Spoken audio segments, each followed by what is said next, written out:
Welcome students once again to my lessons about the writing process. Now we are moving to lesson number 9, which is outlining an essay. Outlining an essay.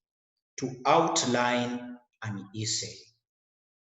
In this lesson, you will learn the purpose of an outline.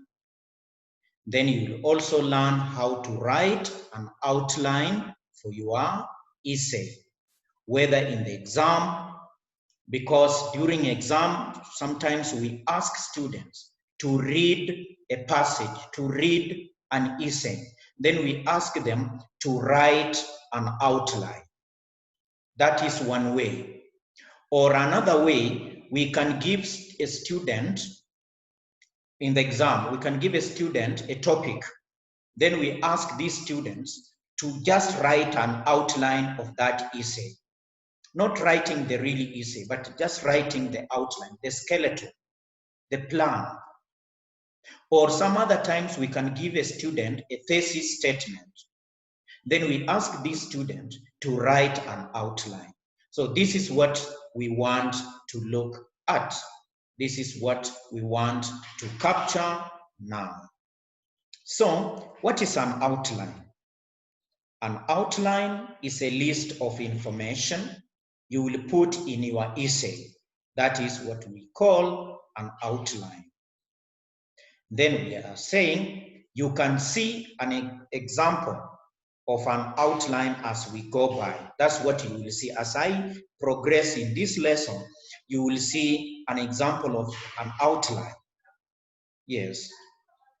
So, an outline, number 1, begins with the essay's thesis statement. And my students, you have to remember that a thesis statement is found in the first paragraph, introduction paragraph. So it will mean thesis statement will form number 1 of your outline. Also, number 2, show the organization of the essay. Number 3, it tells what ideas you will discuss and shows which ideas will come first, second, and so on. And 4th, it ends with the essay's conclusion. That is what an outline is all about.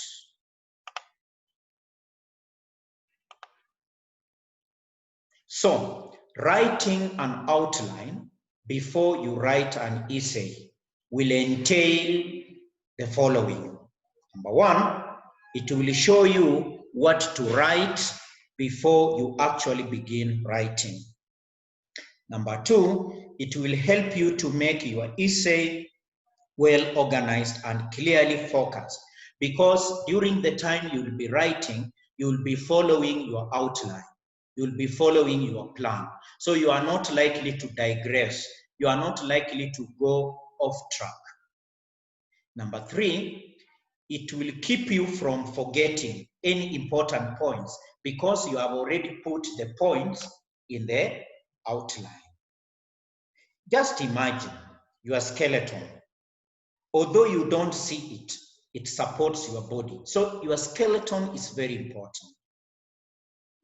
In the same way, although a reader won't see your outline, but making an outline in advance will support your essay by providing its structure.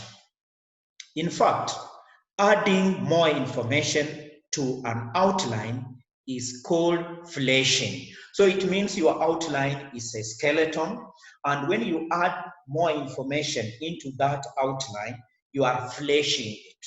You are fleshing it. So let us look at writing an outline. Let us look at writing an outline. Before writing an outline, you must go through the usual process of gathering ideas, that is brainstorming, then editing them. You remember when I was talking about peer editing, and deciding on the topic for your writing, meaning you have to select a topic, you narrow the topic, and you move on. Therefore, writing an outline can be a very useful way of organizing your ideas and seeing how they will work together. To show it also writing is to show how ideas work together by numbering them. To avoid confusion, use several different types of numbers and letters to show the organization of the ideas. For instance, use Roman numerals for your essay's main ideas. What are the main ideas of your essay? Introduction, which has thesis statement, you can give it Roman 1. Then your main body paragraphs, maybe they have 3 ideas. So idea 1, Roman 2, idea 2, Roman 3, idea 3, Roman 4. Then conclusion, you give it Roman 5. So write all of these first before going into more detail anywhere. Next, fill in more information for the paragraphs in the main body by using capital letters. So they are saying, if Roman 1 is thesis statement, then under Roman 1, you can have ABC or ABCD. So you write what will be in that first paragraph, what will be around the thesis statement. Maybe there would be 2 or 3 parts. Then they are saying, use 1 letter for each supporting idea in your main body paragraphs. Yes, complete this information for each paragraph in the main body before going into more detail. Finally, use Arabic numerals to give details for your supporting points. So what am I saying here? You see, students, your main idea, you give it a Roman number. Supporting sentences to that idea, you give letters A, B, C, D. Then under every supporting sentence, like A, under it you can have 1, 2, 3 supporting details. That's what I'm saying here. But I'm also saying not every supporting point will have details. And some points will have several details. Others may have few or a few details. It is not important to have the same number of details for every supporting point. Don't say Roman 1 has ABC, then Roman 2 should have ABC, Roman 3 should have ABC. I'm not saying that. Or A has 1, 2, 3. B should have 1, 2, 3. I'm not saying that. I'm not saying that. Now, let us see how you can evaluate your outline. So after writing your outline, it's not yet perfect. You have to evaluate it to make it more perfect. So the outline checklist, what you are supposed to check. Before you start writing your essay, check your outline for organization, support, and topic development. If possible, ask a friend or your teacher to check your outline too, because another person will be able to identify or to pinpoint the mistakes you might have committed in your outline. So about organization, paragraphs in the right order. You are asking yourself, are paragraphs in the right order? Are they logical?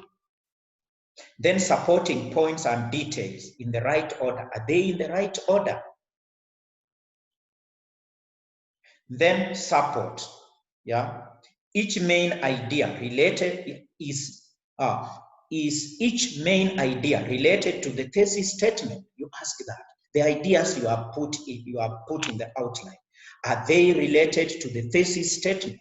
Are they relevant? So each supporting point related to the paragraph's main idea. Those are the questions. So each detail related to the paragraph supporting points will show that you have done the right thing. Let us now look at how you develop your topic. We are saying just have enough and not too many main ideas to develop the thesis statement. Let it have 2 or 3 or just 4 ideas. Enough and not too many supporting points for each main point. Then enough and not too many details for each supporting point. So we are saying an essay, the parts, they form the main ideas in the outline, the main ideas. Then under the main ideas, we have supporting points. Then under supporting points, we have supporting details. That's what I'm saying here. So we've come to the end of this lesson, but as my custom from my loved professor, Chinua Achebe, in Things Fall Apart, where he said, Proverbs are the kola nuts with which words are eaten. I'm going to give you 2 more proverbs. So the first proverb says, absence makes the heart grow fonder. Absence makes the heart grow fonder. This proverb means when people we love are not with us, we love them even more. Look at that. Look at wife and husband. Just take an example. When they are not yet married, they are still courting. They love each other 100%. But when they get married, believe me or not, the love between these two people is not 100%. So we tend to love people more when they are far away from us than when they are near us. I don't know how far you can agree with me, but it is still subject to discussion. Example, when I was with her, she always fought with me, but now she cries for me on phone. I think distance made her heart grow fonder. Oh, yes. Then the other proverb, a cat has 9 lives. Oh, a cat has 9 lives. Cat can survive seemingly fatal events. Even if you pick it and throw it up, it will just come back and it will land on its feet.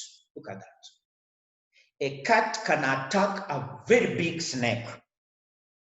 You cannot believe. So, for example, I haven't seen him for several weeks, but I wouldn't really worry about him.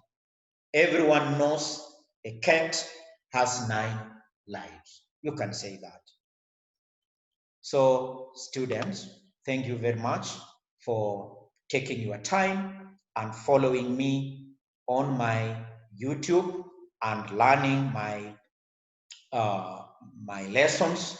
I'm also very much encouraged. I'm very much uplifted. I just feel I should do more and more and more. And my passion is growing day after day just to teach people English. And I'm not just an English guru, I'm also a social science guru. So after teaching this, I will also be looking at communicative grammar. I will also be looking at also teaching research methods. I will also be teaching all other areas under project planning and management. So I'm one person of different trades, and I thank God to have gifted me this. and I'm very much encouraged. And therefore, I'm also equally encouraging you, wherever you are, that you can be better than me. You have to be better than your teacher. Otherwise, thank you very much, and let's meet in lesson 10.